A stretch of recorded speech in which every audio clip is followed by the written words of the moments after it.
Sauve est un site chrétien qui met en exergue les activités chrétiennes et propage l'évangélisation des dieux partout dans le monde. Ces sites visent la promotion des différentes églises, différents travaux manuels, différents artistes chrétiens, différentes œuvres, différentes actualités avec un seul dénominateur, Jésus-Christ. Nos rubriques sont Maranatha Rissoa, Maranatha Live, La Voix du Peuple, Second Souffle New Look, Maranatha Actu et Chrétien, le mariage autrement. Là où les autres n'ont pas pu, nous faisons ce qu'ils ne peuvent pas, nous faisons toujours au-delà. Pour tout recouvrement, émissions, prédications, concerts, spots, conception des affiches, contactez-nous.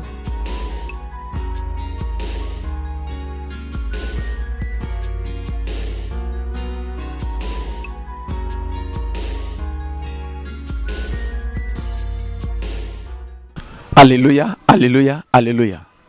Bandeko babolingo, balandi nyonso ya second souffle. Bana nyonso ya mema. Bana nyonso ya Josué Lokamba Kunz, bisika bozali. Na Europe, na Asie, na Australie, Océanie, na États-Unis d'Amérique, na quelques pays africains, pe na RDC, na Pessimino Sombote na Kombo na Isu. Nazali na message moko très important et très profond, mais ils ont coussé. Pona bolanda pe boyebake nzamba zo sala sans fétiche, nzamba salaka sans magie, sans nini, d'ailleurs ba féticheur na ba magicien ba cultiste na défier bango na kombo na iso pe bokomona ndenge nzamba zo sambwisa ba féticheur na ba magicien na ba nini bazo sambwa po na lakisa bango ke nzambo yo akela mokili akela tata na bango satana pe azo coincer bango azo détruire misana bango lelo nasengi na bino bolanda boko sepela. Voilà, c'est pourquoi nde nzambe alobi na biso alobi mois oyo ya février ezali mois ya délivrance ya ba famille. Parce que mois de janvier tout est passé mois ya succès. Vous comprendre. Alors na mois ya succès avant na banda message nanga. Bolanda moi na tia ba témoignage nyonso ezate mais tozika ka moko to pemi balé bolanda nini nzamba sali parce que on parlait sur le succès to sito expliquer ki possible bolanda ki mais dis-moi na zoko la kisabino ke nzambo yo azanzambe tozali na jeune moko mama na yazana poto papa na yazana poto mais jeune homme awa makamone simba kate mais blocage na famille ainsi de suite mais pata na ye maman na atindi atine l'église aye na mwasi na ye mais bazali na mwana oui tant bazali na zemi mwasi azali na zemi mais tant to bondeli nzamba facilité mwasi aboti avec facilité mais bato bakana ki balia mwasi na ye o bakane basala mwasi mabe nzamba corriger abelisi liboma pona kolakisa ke satana za iloko te nzamba belisi nini moto abando combattre mwasi ya champion voilà bokolanda ye moko nzamba belisi liboma et puis avant kufa atubeli yango que ngai mutu na banako na boma mwasi na ye ainsi de suite tout mais du moins tant ba ken église ba bondeli et retour salameli ngai bolimbisa ngai ainsi de suite pe na simakati motema mais ndeko siko aza boxer tant le col aza boxer et nzambe na mabongisi na ye aza poids léger azali na ye lourdé ni mi-lourd mais une chose tango aye to bondeli ndeko azu batem a changer même na combo alongwe kombo chapiteau a komi kombo Israël nzamba pesier yango mais une chose bazala ki la compétition o ndenge bobi ba boxer ndé bazala kanango bato ba négliger ye mais ye a travaillé pecté compétition bobi que ce bolengela ba combat et singeli vraiment ko ça ba entraînement makasi mais ya salité et tikali une semaine pour na combat yende avandi tangwa ye aye na église na bondeli pona ye lokolo ezalaki moya succès afukami to simbi maboko na ye ndenge nzamba lobe simba maboko na ye to simba maboko to bondeli tobi ozwingu ya Samson o sala succès et puis obeta kao na ebisio tangwa ke coach na ya boye abi non yo ye obundame no ba ni tutu dobi kandenge zalaka coach aboy bazue na konta yese mais kuna peli susu ba poids lourd mais si koye azalaki poids léger il fallait si koya bunda ba léger si ba sali sélection mais bon ce qui place mutu moka bien simplement izali okotaka kana nini na obunda na lourd oh mais ya bunda na lourd te ba tia boye amati kilo ba lesi na biloko bani pona kilo e mata Na bisi yoko abunda oyo kaka match handicap. Ba retenir ye, ça fallait pas ba retenir. Abenginga papa tala boinga ba ko retenir yo. Beta mutwana. Na bisi yo ba mata na ring. Apesa KO. Bokolanda. Vous comprenez? Et l'équipe match na finale ba l'excès, na bi champion du Congo. Tala mutengambe na ba pakia vimba expérimenté. Oyo kaka bitumba David na Goliath. Bitumba ya Samson. Alléluia. Na bisi que frère a gagné le lot azali champion du Congo. Ayena médaille d'or. Tin église a témoigné. Bolanda témoignage na ye. Bolandi siko. Voilà, suivez les témoignages. Le merveille de Jésus. Ce qu'il est en train de faire au milieu de ses enfants. C'est lui qui donne le succès. C'est Jésus seul qui donne le succès. C'est Jésus qui donne la victoire, la gloire. C'est Jésus qui donne tout. Il est capable de tout faire. C'est pourquoi confiez-vous sur l'Éternel votre Dieu et vous serez affermis. Confiez-vous en ses prophètes et surtout le prophète Josué Lokamba qui vous parle et vous réussirez. Des Chroniques chapitre 20 verset 20. Et là qu'on a lobby, il y a dans la Bible. Suivez. Voilà. Nous allons avoir une médaille d'or. Pourquoi tu as une médaille? Médaille, il y a Wolo, il y a or. Comment dit médaille or?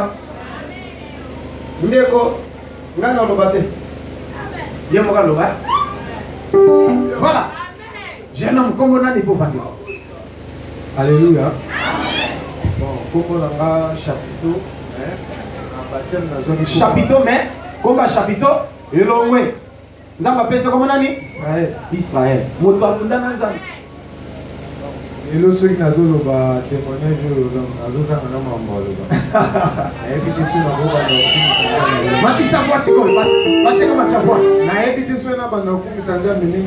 dernièrement,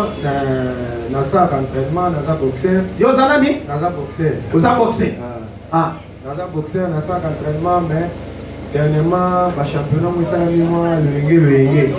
alors, ces derniers temps, comme champion du Congo, il faut attendre. Ce que vous dites, attente na district Nabino, au commis champion, champion attente Nabino, au commis champion provincial. La champion provincial, est-ce que ma champion de Kinshasa? Ce que champion de Kinshasa, vous a qualifié au combat champion de Kinshasa, le champion du Congo, le championnat national. Oui, oui. Alors, championnat attente, c'est ça, Magitouro, on a ma président parce que c'est exactement le premier. Le Kinshasa fait même. Alors, on a un entraînement, on a un entraînement. Mais na ça quand tellement pour na ça quand normal pour na capitaine na club personne alors baye obeng nga pas manager na bisina que non au combat mo ezali ya championnat du Congo mais yo ya ka ko pesa ba entraînement ou bazana ISA abenga nga pona ke pesa mo entraînement ba to ba pesa mo entraînement ba pesa mo entraînement mo luingi mais yo no mo pesa ka lingi yo ya alors na komi kuna boye bato mo ba mole ba moninga mo ba bia musunye ya ide mpe banda obeta après singa kana mo bina ba obeta ba monioso kutana saka kuta entraînement après les cas bon mo ba bisinga ote photo kende ou ko ta centre ma ba bele to so me licence ko bunda na compte ya IEC alors bon on a considéré qu'il y a moté jour ba bisinga bon le lendemain na mo na kesa l'accident na sala accident na mo na moto na koi na zokina likolo alors nga ba no centre ma bo likolo mo zo fi mo ngada na sana na soante ma na tiki na nga ali ne manager ya be nga bisinga nga na zo tumisa ba mo ko yo kunda yo zo saboter na ngo mais ce que yo sabo ndengeni na zone yi sanga bi téléphone na bunda mais ne sais pas préparation te na bunda ndeni à se préparer. Alléluia. Dans la salle d'entraînement, un bon athlète, bon bunda, il faut se préparer dans l'entraînement, mais il y a salité. Na salle d'entraînement te na bunda ndeni après il ko matamo bon na bi téléphone na bunda na il pas coach na nga deuxième coach na biso na il singa coach fona bunda na yo ko bunda na mais na bunda a déjà habité na ligne tenga na mutonné donc na linga lo kumu do na lingi na kena boxer na nga okena lo kumu yo to saka tamato bunda ndeni ya woni nga tinana nzamba bi ya woni le banzabe ko mo sambe la petite so no mona muke yoga parce que na boxe na discipline au football au boxe au nyonso tout bato ba kena ba compétition donc sur 1% ya zanaza bazalaka na fétiche alors na yelo balinga habité nga fona bunda na bandi entraînement individuel ko bana bandi entraînement individuel na bando entraînement na coach titulaire ya za deuxième coach titulaire bando pesa entraînement ya une semaine mais na zaki toujours na perforter yemo kwa mona ka usana pe matinga bi bona bunda jour mon ayaki à l'église na kimaki mbango banenji ici campus na yaki a pour makolo na premier abonné na kana tenir entraînement ezaki un certain lundi alors nazaki kuna kusala ya boité maternelle zaki rendez-vous na papa ya mwana pe fona ya akutanga libanda na kuté papa libanda papa assemblée pona na FC kina na komba abisinga kende kokunda kokokani alors na ko alelo ya bana nzambe est-ce que bozolanda tango ye na fukama wana na bateli na ya nini na fukama to bondeli quelque chose to sala na kusala peyo abina ngakende kokunda okokani na komaki na kondima moko na éviter ce na wolo bandeni alors to komi jour ya pesé na kena mata pesé boy to komi na sélection ya pona ngena bunda na kota université ezali que faut sélection yo sa université yo sa IEC ista ici pas sanga na keboye na komi na be ba coach wana ba considérer ngati temana ba mona ngapa so bunda te ba considérer ngati na komi na centrellement boy momo bazui ko azaki meilleur na bango nyos atenga abunda nanga alors résultat pesa mai bango bamona ki bakangi mnoko batiki oloba alors et comme ba pesa nga leçon te ba pesi leçon ba négliger nga lisusu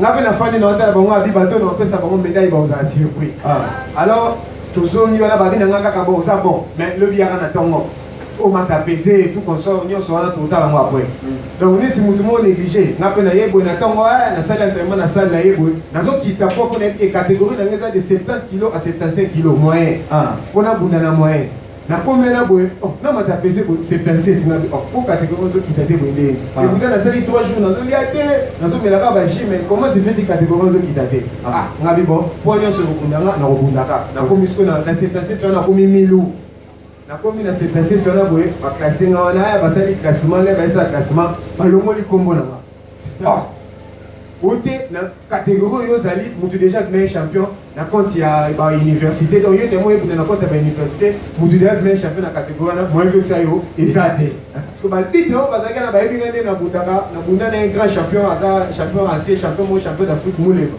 ba bisinga ba bio des choses en expérience alors toujours une autre sortie sur bunda la lou na lou ndeni na milu pas sortir mbalma ke bunda na lou nga binaza na catégorie wana te moyena bunda na catégorie wana ezate mais natali bango na FC bango ça va bango ba FC bango on a l'expérience bunda na grand champion abunda ba médaille d'or na kiyo bunda na catégorie wana ba coach wana po ba FC nga bazo banga wa FC nga ba pisina nga me makamunza maflu bazo sala maboye bazo kotsa batuna bango et pourtant bango mbasali bongo na otala bango abi boza ba petit joueur en tout cas na opesa bango médaille nga mona mutema na ba na opesa bango médaille boza surpris alors et comme matamo bona matiki na kena nganda combat première journée na continuer sans traiter non le banzambe parce que combat ngona bunda bosali na bige fona bunda na gagner mais na continuer sans traiter comment licence pe basombité na bengi manager licence basombité finalement siko na bundande na ngana auto bundisa de $50 pour la participation na compte ya université donc il faut bunda donc yako zo mbongo ya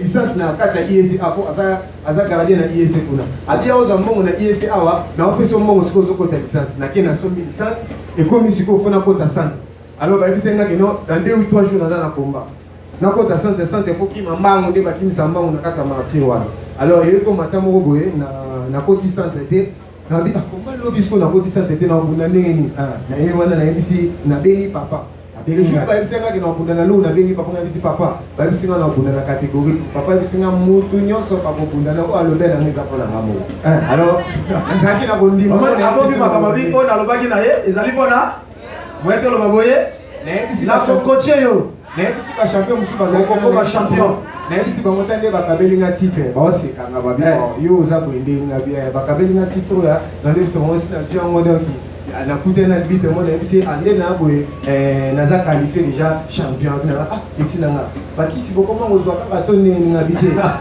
naza déjà champion na nga bon ça va quel est meilleur la bi bon ça va je suis un meilleur na bimimba moko na kina nga benda ko la lité na butu wana na bando samela to komi 3h du matin 4h du matin na samela stongo na bimba mo na kimimba donc na jusqu'au série na une semaine na pas malaise à série pour des à 3 mois 4 mois faut banda préparation après na l'aise à série wana na zo sola toujours na papa na zo benga e contre Andinho so na sola na et comme jour à combat na kina bunda na gagné demi finale na bondi na catégorie lourd. Alors adversaire na zaki na plus de 87 kg. Alors on a 177 kg. Pour na côté na lourd, pour na plus ou moins 82 kg. 82 kg on pour na côté on a zaki ndeni ba melisinga de. Lesinga ba fufu ba lesinga do. Na sala excès de table na binza moza ba lisumu melingi salaka. Alléluia bana zambe. Nani mokonzi? Na lobi boy. Abundi na Lou waza champion du Congo. Sikoyo tala médaille d'or yangoi. Reconnaître à mon côté. Nani mokonzi? Nani mobikisi? Oh Yesu. Alléluia. Donc champion yeyo. Champion ensemble. Oyoka histoire à David là. C'est ça la mité. Non mais c'est ça la mité. La demi-finale, adversaire a une bataille dans les Nazabaou, parce que l'adversaire a une époque, on a yéli Nazali, Batuné, Basu, Mouton, est-ce qu'il y a un peu de temps? Baïka, boxer à l'université, là, tu peux pas aller, boy, on a pas de fanica. Parce que vraiment, on a un autre métier, nous avons mon nez, adversaire a une époque. Tu l'as comme tu peux le dire, ah, vous l'avez dit, ah, il va le toquer. Et comme la première ronde, on a posé qui est KO. Meta maboko pona lokuna Yesu. Oh Yesu. Azali nzambe. Bangonya so bakati ngaba passer na sikida. Bangonya so bando finga ngaba wale na singi bango limi si bango bina ozande po. Na kitile lobi na mo final ba moko. Depuis petite saison 2017 demi-finale. Na butu na ensemble la kombo mo rezo zonga na transition. Zabe de sokolandi. Ezalaki na mwanini? Décembre, janvier. Vous savez que prière, il y a transition. Voilà, transition, c'est la mêlée. Dans la vie transition. Bonne transition, on va dire gradué, on a lourd. Isolé de la maman. Bon, ça va, non, on titre. Alors, lourd, on a Moundaki, la demi-finale, on a gagné. Alors, adversaire, il y a un adversaire pendant que tu as la finale. Adversaire, il y a Kimi. Amoni catégorie na yaza aho takanga na za géant mais yaza aho amoni catégorie na bia yo no muto na bundana ite ayeboye adversaire na bunene na finale gagner la forfait Antonio so baidi kaka peto abobeta mawana donc ici alors nazaki toujours na confiance en Nzambe na pasteur na ngai ebe ki fona so victoire wana alors na kote ke na batusu na bisle na onso ba beta masonga pour na okipe pour na lobaki lo roté na koti boye jour à finale fatina ke pesé na tongo po afo bunda na poko fo mata pesé na mati pesé non na salle na biso bona pesé 76 kg kiti na on les sous na Nzambe na ngai pour nazo saba tellement makasi 76 kg les sous balesinga les sous na ndenge moko osaka na te pa manager na lié na ke mata pesé boye ina emati na oka 1 77 na Nzambe po ani allez balati singa bilambe belé na ke na pesé bomo ba bis ozonga na yoku de ba futeli ombongo awa ba bitele ba clôturer pesé. Donc, ce qu'on m'a dit peut-être au bout de mais on va faciliter, on va bien aller gloire. Na zongi journal en tout cas boxer bazagana ile kana zaki délaissé. Atunyo so babwa kisinga même ba on a contact qui sur ba babwa kisinga. Na ba atunyo so coach na ngamu tabi na koyate. Ngabi nzambe na ngabi. Mais so ka vrai coach ezanani? Vrai coach nani? On dit tout le monde pas ko bwa kisayo. Mais yes on bwa sauter. Les locaux ko vivre miracle. On va dire l'autre makola. Tant ko bima miracle dans la coco na Yesu. Sozana Yesu, sozana majorité. Voilà champion. Na finale na comme jour à finale, na ke mata boye na saki na moi na saki ngate. Na saki pena ngate mais na yaki na papa na saki na ya repo mais na yena no papa sambeli po na mai na kuina saki na mona ngina ke mata na. Si ma kofi na yena. Na suis mai wana. Koti elok, lo ba men. Na bi nguya ya. Nazima mafuta na papoli na sali na kwa sala vraiment il est utilisé quitté na comme la première ronde adversaire na soko ko zoete patunios ba ko kutana ko itu ko da bende ndo côté na ngeza ina désavantage la première ronde na fandi boyo na tali boyo mai ndio ngo pia na mai na mayo alors mai ozoki mayo ya coach ya coach te mai taki wapi ko musala ngaka na pesa mai na sikoyo izaki na motrika jamais bato na yaki na bazaki na kosa te na so titre ko ba mo pe ba bundo mo ba baswate sikoyo basati pena ke no nzambe mo mline na mona na ko de ba manager na ngato ko ki impossible apena nga o yozo bunda na de nzambe na muto face pela misimbo mo ne pamba te alors on a fandi bonne mo ba pesa mai na petit frère na ngazaki wana bimsi des autres mai na ngade ba bombi yango e mona na souste Et mon unité bungi, baba lobi sarama une sous petit point na na facheti manager na ya zima yango mamoko na esi ngo sopela ngo nyonso. A sopeli ngo nyonso na ebisa yo ko epesa ki donc na ebité atikala ko so swelo na ngati. Alléluia. Na monia ni suscité. Atikala ki ko swelo na ngata na bimina lu. Avec la makao na premier round. Mais na bundi neti na troisième round na zuye médaille yemo kwa zasi. Donc a gagné. Aza surpris na plus champion du Congo. Champion du Congo. Champion Bolukaka. Yeyo. Israël aye. Champion du Congo. Champion du Congo. Yeyo. Israël. Champion du Congo. Champion du Congo. Let's take a medal.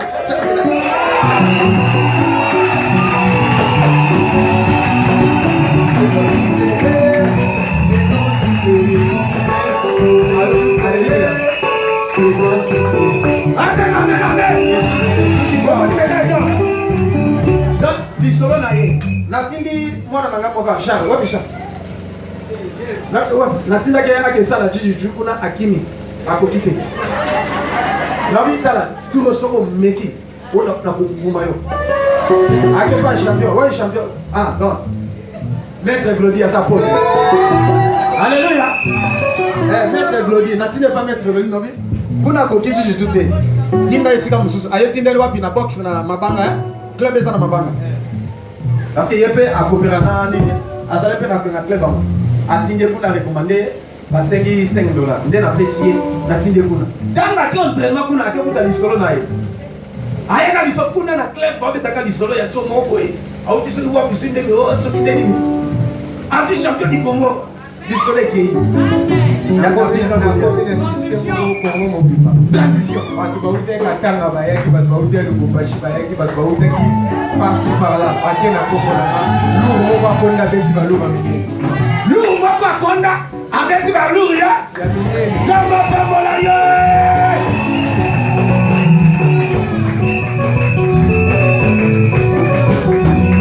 mwete na latisiyo Kembo na latisiyo makasi ya Samson bonyo sokutana nayo Papzai.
Voilà, bolandi bino moko moyena commenter mingi ezate.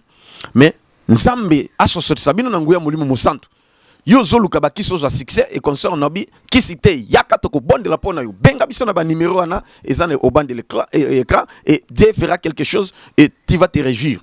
Et tozo tanga lisusu verset oyo parce que to côté na délivrance de la famille. Yoka awa na Genèse chapitre 45 verset 7 à 8 Bible lobby. Dieu m'a envoyé devant vous pour vous faire subsister dans les pays et pour vous faire vivre par une grande délivrance.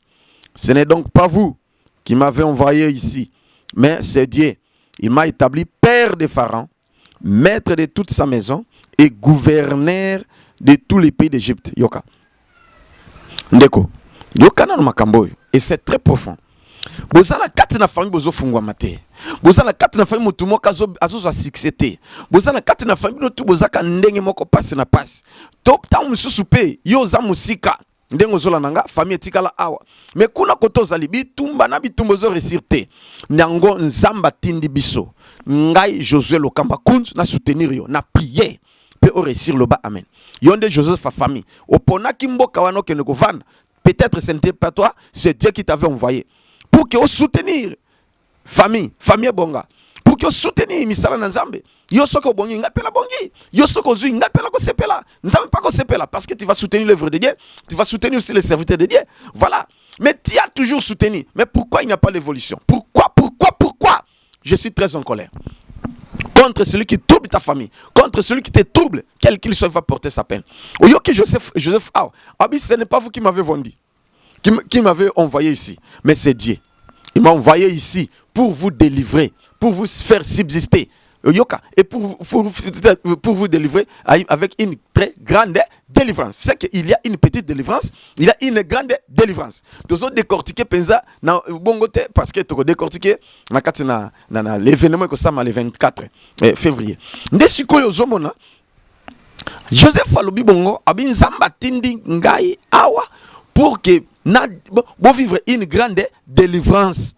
Au moment qui appartient à moi na moko famille se bongi. Et ils étaient au nombre de combien? Balongwe na mboka na bango bayeti wana yoka bazalaki au nombre de 70. Mwana tanga nyonso ezate vraiment bolimbisi pona nomona makambibele onzambo talisa awa. Ils étaient au nombre de 70. Yoka. Dans Genèse chapitre 46, verset 26, et lobby, les personnes qui vinrent avec Jacob en Égypte et qui étaient issues de lui étaient au nombre de 70 en tout, sans compter les femmes et les fils de Jacob. 70, c'est-à-dire 70 personnes. 70 personnes, ils avaient. Mais ce qu'on a quatre na bango babi batangi basite batangi pe banate. Ils étaient au nombre de combien? La charge à Moutou moko. Et tant aussi ko baye ba comme en Égypte. Joseph a pesi bango akia ibisi Pharaon. Ba pesi bango ba ville ya kitoko ba Goshen, ba pesi bango ba place moko isa ya richesse belé nde ba ki ko s'installer. Et puis Pharaon a tie bango na Moutou en tête ya ba bien naye na ba activité naye. C'est-à-dire ils étaient devenus des riches, fort riches, extrêmement riches. Mais à partir Moutou moko yango nzamba linga sala pe na famille na bino obimisa Moutou. Yo pe obonga, yo pe osepela. Mais tozo kotande au lieu que bato bazalo ko la famille ya nini. Mais bango bazoya pona banuirio ozimbongo tindeli tatana kangi lisusu ozimbongo ndeto ko sala prière batuma benzambo corriger bango batuma lamu bako sala na yoloba amen yango na yemba kanzembo oyo bayenge beni bako jingelanga elongo toko loba petoko yemba yozali malamu e Yahweh. E Yahweh yozali malamu e Yahweh. Ozoloka ke soki yoko salelanga bolamuna yo ba yenge beni ba ko jingelanga. C'est que tango nzamba zo pambola yo ba yenge beni ba sepela bana na nzambe ba sepela batu malamu ba sepela bandoki mutaza occultiste azandoki yo pesie ya ki a bloqué yo. Donc au comme suko souffrir plus ba to bon faut ndamba corriger bango oyoki awa. Tango ba yewana ba combattre ki sur Joseph tin mais liboso ba teka ki ba combattre ki langoise na solo baboye nzam facile sa makambo wana mais une chose n'a pas sa verset parce que nous avons la terre na Juge chapitre 6. Juge chapitre 6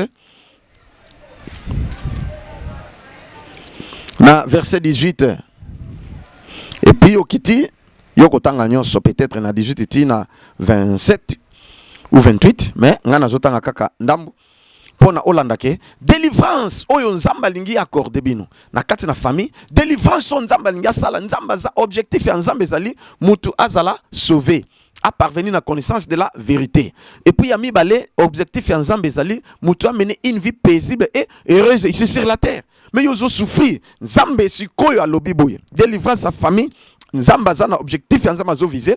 Parce que la famille, c'est la cellule de base de toute personne. Ata wangani famille, mobota mika na famille. Ata ba kufa, mais yobota mika na famille. Ba cousin, bazali. Ba grand frère, ba petit frère, bazali. Okutaka bango. Oko sotete. Zamene mutapesa ka famille, a imposa ka mutu famille, a imposa ka mutu pays, a imposa ka mutu race, a imposa ka mutu sexe. Mende côté mususu, choix yomoko ko sala yango ko sala choix. Ya bisiko ko vanda, ko sala choix. Ya mwasi, ko sala choix. Mais quelque part nous n'avons pas imposé ka mutu mwasi. Mais au sala choix, il y a moi si au sala choix, il y a camarades, au sala choix, il y a baïtide, ainsi de suite, il y a université, voilà, d'autres choses, choix, il y a yo moko mususu nzamba ko imposer yo. Mais une chose, nzambe alingi ni sikoyo na lingi na koma na point on nzamba zolinga. Nzamba lingi abi misande mutu kati na famille, oyo ke azwa pe relève. Yo ozobima na bondoki, na coutume, na blocage, na mipepe mabe, na bitumba na esila. O sepelo ba merci Seigneur. Mais atako okomi bitumbe ko ya, mais okoza kaka victorieux loba amen. Mais yo kanano. Gédéon chapitre Juge chapitre 6 verset 18 pe okiti muke Olanda na lecture muke. Yoka. Ne t'éloigne point d'ici jusqu'à ce que je revienne auprès de toi. Que j'apporte mon offrande et que je la place devant toi. Et l'Éternel dit, je resterai jusqu'à ce que tu reviennes. Gédéon entra, prépara un chevron et fit un épha de farine, de pain sans levain. Il mit la chair dans un panier et le jus dans un pot. Les lui apporta sous les térébintes et les présenta. L'ange de Dieu lui dit, prends la chair et le pain sans levain, mets-le sur ces rochers et répands les jus et répands les jus. Et il le fit ainsi. L'ange de l'Éternel avança l'extrémité du bâton qu'il avait à la main et toucha la chair et le pain sans levain. Alors il se leva d'y un feu qui consuma la chair et le pain sans levain, et l'ange de l'Éternel disparut à ses yeux. Le bas, amen. Ndeko, yo kanisi ange kaka nani peut-être azala kaka invisible, azala visible. Yo ka awa Gédéon moni ange var ndenge nzamba sala ngolu na mona bango. Yango na zolo babwe. Gédéon nzamba ponel boza vaillant héros.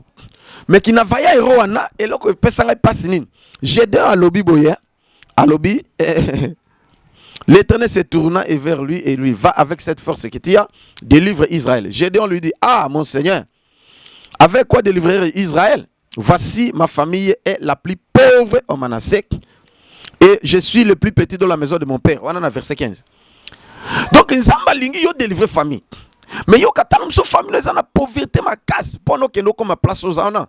Mutatinda zate kaka ukaskade ti okoma. Tam supe ba sangisa ki mbongo batindi. Tam supe teka mwa partir lopango. Tam supe kende ki na voie normale. Mais nde lokola yo poni kuna. Lokolo zolandanga. Oza n'importe quel pays ozali. Nzambe asia poni yo zali vaillant héros. Olongwa na boumbu, olongwa la pe famille na boumbu. Gédéon awalobi, je suis le plus petit dans la famille de mon père et ma famille est la famille la plus pauvre en Manassé. Donc il n'avait rien. Il souffrait beaucoup. Mais une chose, Dieu a choisi pour qu'il a délivré Israël. Mais une chose à retenir, que Gédéon a lobby, ne t'éloigne point d'ici pour que je t'apporte mon offrande. L'offrande amène aussi la délivrance. L'offrande amène la communion entre l'homme et Dieu. Pour que bisotos à la peine communion entre Bissona Zambé, il y a une offrande. C'est-à-dire Jésus a accepté de donner son corps comme une offrande. afin que aujourd'hui aussi, tu peux le faire aussi. C'est-à-dire, ton offrande, même en nature, même financièrement, consort, afin que nous ambassons quelque chose pour nous. L'offrande attire la faveur divine. Lévitique chapitre 1er, verset 3. Lévitique chapitre 1er, verset 3. Et l'obit, si son offrande est un holocauste de gros bétail, il offrira un mâle sans défaut. Il offrira à l'entrée de la tente d'assignation devant l'Éternel pour obtenir sa faveur. Donc l'offrande est obéie faveur et ensemble. Mais une chose, ils en abattent bazoya côté ya ba hérésie. Kopé s'offrande te, kopé sa dimité, na koleka jour msusu pona côté ya makambo. Baza bato bazo privé nani ba nzambe na faveur. Alors j'en passe pour dire que awa nzamba a insisté sur l'offrande. Ngai pe na insister sur yango parce que ngai pe na sala yango. Ngai pe na tangu na tepe bato po ba o bato saki yango ba moni pe miracle nzambe nzamba fungoli bango. C'est pas un péché. Alors na verset 25, yoka lisusu dans la même nuit, l'Éternel dit à Gédéon, prends les jeunes taureaux de ton père et un second taureau de 7 ans, renverse l'autel de Baal qui est à ton père et abat les pieds sacrés qui est au-dessus. Tu dois renverser l'autel de Baal. Il faut au bout kabikeko. Nous surtout na prière. Bokoko nabino. Il y a des gens qui prient, mais ils mélangent les choses. C'est-à-dire, ils prient Dieu et en même temps, ils obéissent à la coutume. Non. Il ne faut pas accepter de telles choses. Ozali Nzambe, mais Ozali pour sanctionner Nzamba Tikayo. C'est pourquoi tu souffres. Ozali un pied dedans, un pied dehors. C'est pas normal. Tu dois détruire les liens surtout au boya yango. Voilà. Mais par une offrande aussi. Donc, au pèse offrande et puis au détruit yango. C'est pourquoi, biso, awana église, n'engeto lengeli sur ordre Nzambe, que tokosa la prière. Il y a combien de jours? Il y a 4 jours, c'est-à-dire du 21 au 24 février. Et puis, bino bato bozola nanga kuna, bisika bozali na étranger, nde bokosa la prière du 22 au 24. Est-ce bolandi sigo? Alors, le 24 wana, bokolanda prière tokosala. Na kosala pe prière kaka en direct. Pe bokolanda yango bokolanda prière na bino, pe nzambe ya ko se manifester d'une façon ou d'une autre. Numéro na biso yangwana ba kombo na ya biso yangwana soko lingoti n'offrande na yo otindik atana western atana monogram atana agence monique eza fiable otindi yango tokozwa yango et nzambo se manifester soko zuma contre ta tipo okoti na na sima problème ezate mais du moins on doit d'abord prier pour que obimisa mutu pona o réussir pe na business au sala o réussir pe na musala o fungwa mape o zuma na pe lo boko na nzambe na santé na yo na kombo na Yesu Christo. Nazali Mukuse, je pense na Sukiwana. S'il y a des questions, appelez-moi et posez des questions, je vais répondre. Ce que benga nazo yambate, c'est que naza na prière. Ou nazo prêcher, tu peux envoyer un SMS, même na WhatsApp ou na Viber, tu peux na SMS normal, na répondaka, na ko répondre, tu ko prier, Dieu fera des grandes choses parce que si a sali déjà pe abandi ko sala. Voilà le pe que j'avais à vous dire, c'est que nzamba lingi abimisa batu na boumbu. Nzamba lingi pe abimisa bato na famille mais kozala motema mabete soki obimisi mutu nzamba pesi yo na koyebiso ce que tu dois faire pour nous soutenir pe famille afin que bofungwama ezala te bango nyonso ba dépendaka na yo wana comme servitude. N'autorise pas ces choses. Soko autorise yango OK musika te tu vas encore échouer. Oyokinga que yo zui allez ozui charge nyonso sa famille na mutu na yo yeba ke oko évoluer te parce que Joseph tango azwa ki famille nyonso 70 personnes na basi na mibali na basi na bana na bango akabola ki bango akia ibisi farabi oyo akende bo oyo apesi bango déjà a pistonné bango po ba ko tungisa kete ezana mutune te mais bozana ndeko et pas na satana c'est le contraire au moins ka yaya na bino comme ministre akomi PDG akomi mokonzi akabaka tek azo ki pepe famille te azo engagé bato musu na musala mais bino rien azo kababa 100 000 ba 200 000 ba 50 000 mais yo akwa kabela ta $50 pam problème. Loba matanga ndabimi gangi. Au fait ndabimi gangi. Mais ce que zokemba eloko te. Non, de telles personnes tolingi bangote. Alléluia. Baza batu mabe po bosala na Satan. Toko coincer bangoti bako bongola mitem. Voilà l'épée que j'avais à vous dire. Je vous aime beaucoup. Je vais prier.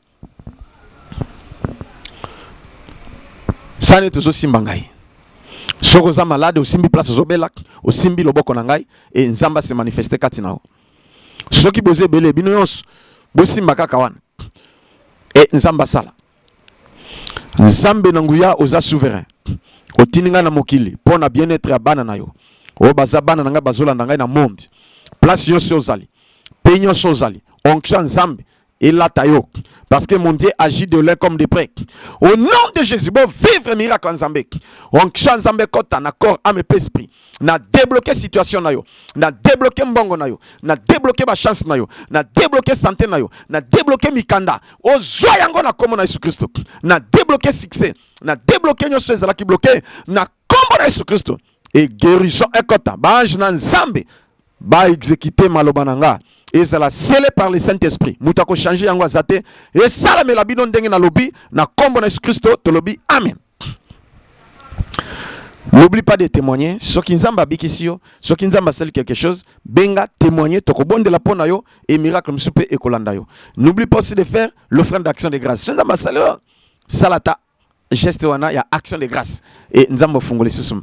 Et na pesibino sombote biska bozali bana nanga. Je vous aime beaucoup. Bye bye. Et Jose Kingono mota simbi caméra ye muto pona bolanda biso et puis Freddy mwana nzambe Freddy Nsoki mwana nzambe ye muta simbi cordon ya site na biso bozolanda biso second souffle nzambe apambola bino bye bye.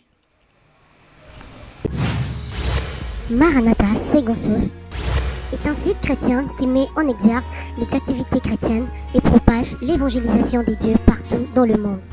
Ces sites visent la promotion des différentes églises, différents travaux manuels, différents artistes chrétiens, différentes œuvres, différentes actualités avec un seul dénominateur, Jésus-Christ. Nos rubriques sont Maranatha Reçoit, Maranatha Live, La Voix du Peuple, Second Souffle New Look, Maranatha Actu et Chrétien, le mariage autrement. Là où les autres n'ont pas pu, nous faisons ce qu'ils ne peuvent pas, nous faisons toujours au-delà. Pour tout recouvrement, émissions, prédications, concerts, spots, conception des affiches, contactez-nous.